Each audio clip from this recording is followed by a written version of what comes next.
Казвам се Екатерина Бончева, завършила съм психология и философия, работила съм като психолог, но най-вече като журналист в един прекрасен вестник за книгата Вестник АБВ, след това в Свободна, след това във Вестник Демокрация, в първия екип на Вестник Демокрация, след това в Свободна Европа и 18 години член на комисията по досиетата. Германия е пример за цяла Източна Европа, защото там още непосредствено след падането на стената, Щази е имал разклонение, секции на 13 места, в 13 града и всичките тези места на регионалните секции на Щази са блокирани от хората и там малка част от документите са унищожени. Тези, които са били унищожени, те се възстановяват по компютърен път, така че те разказват много пълно историята на комунистическите тайни служби в Щази. При нас беше коренно различно. При нас министъра на вътрешните работи Атанас Семерджиев в едно секретно заседание казва, ние трябва да сведем размерите на държавна сигурност до нормални, защото хората, ако разберат колко много документи, колко много са следени, колко много хора са работили за държавна сигурност, ще ни убият с камъни. В България започна едно нерегламентирано унищожаване на досиетата. Аз работех тогава във Вестник Демокрация. Помня как една вечер ми се обадиха и казаха, че от МВР тръгват камиони, натварени с хартия и се отправят към Перник и към Кремиковци. Там са пещите, Перник и Кремиковци.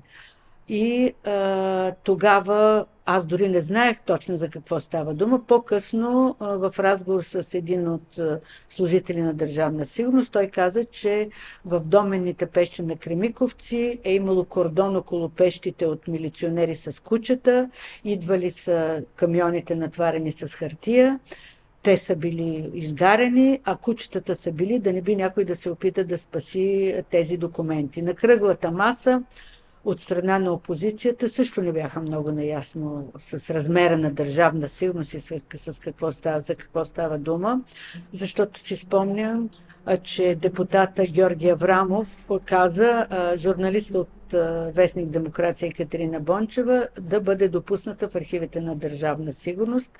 Той не е архив, той беше на 7 места и това беше една Mission Impossible, нещо невъзможно. Хората на службите искаха да стоварят цялата вина или да фиксират цялото внимание само в 6-то управление, казвайки, това е политическа полиция. Фактически Държавна сигурност с всичките си 7 поделения или 7 места, в които са били документите, беше на политическа полиция.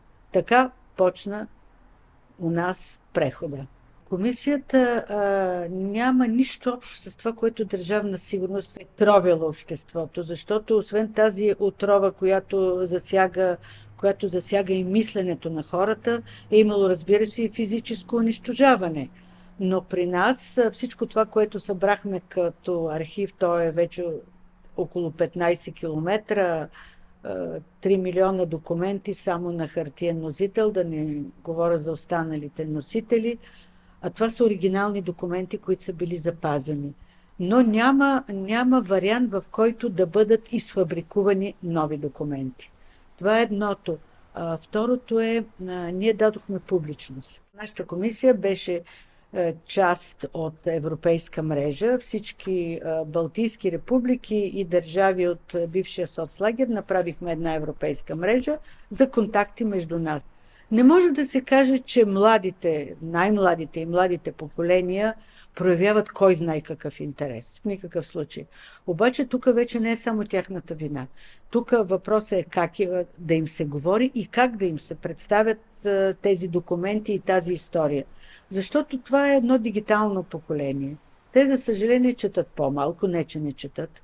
Тя ги интересуват тези дигитални форми. Тази история да бъде разказана така, че тях да ги заинтересува по начина, по който те гледат на света. Всичко това, тази част от историята да влезе в учебниците. Музеите, които у нас ние сме нула.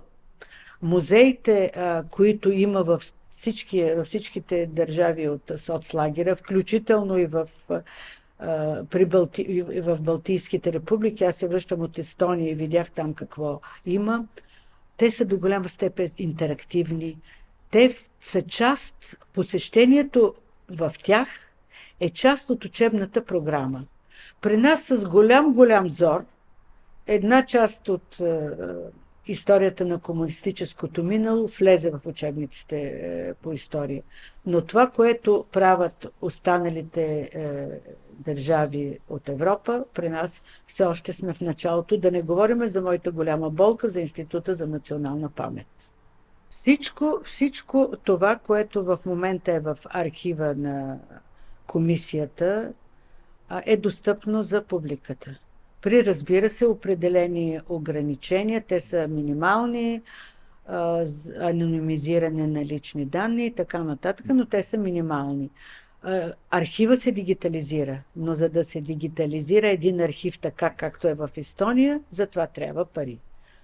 Държавата пари за това не отделя, но и сега, и през всичките тези 18 години, особено когато събрахме този голям архив, има интерес. Правят се филми, има много изследвания на журналисти, на академични изследователи, студенти идват при нас. Направихме един ден на отворените врати. Тоест, достъп за гражданите до всичките документи на държавна сигурност, включително и материални носители.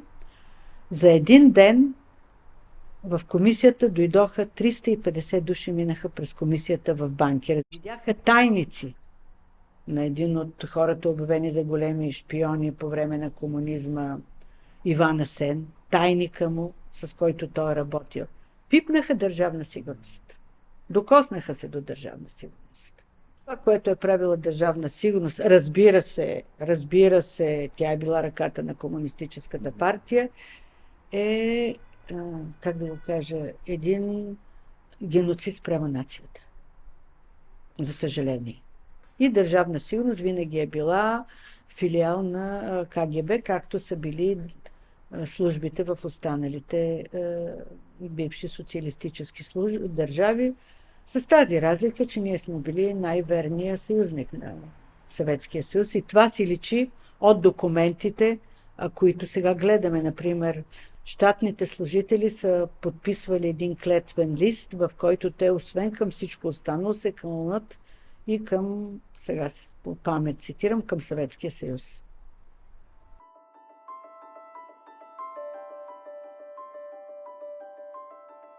Има много моменти, много важни, но за мен е ключово и основно, и това за мен е най-важното, че през тези 18 години, в които аз съм член на тази комисия, комисията не скри нито един документ, не манипулира нито един документ, не се подаде на никакъв натиск и не позволи да бъде превърната в политическо оръжие, спрямо която и да била политическа сила. Тоест запази независимостта си, не произлезе нито един скандал.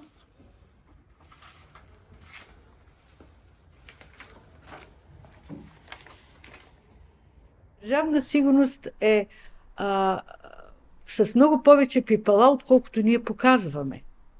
И, за съжаление, никога не може да разберем до край. Но това, което ние показахме с тези документи, с тези решения и с тези 60 сборника, които издадохме с оригинални документи, за мен е абсолютно достатъчно да създаде пълната картина. Това, че определени лица са скрити, това по никакъв начин не добавя нещо към пълната картина, защото при нас е и служебния архив. И той е не по-малко интересен, защото това са заповеди, инструкции, опътвания. Как работи тази система? Той не е атрактивен за публиката. Той не е атрактивен, но той ти определя и вижда системата в дълбочина. А това е не по-малко важно.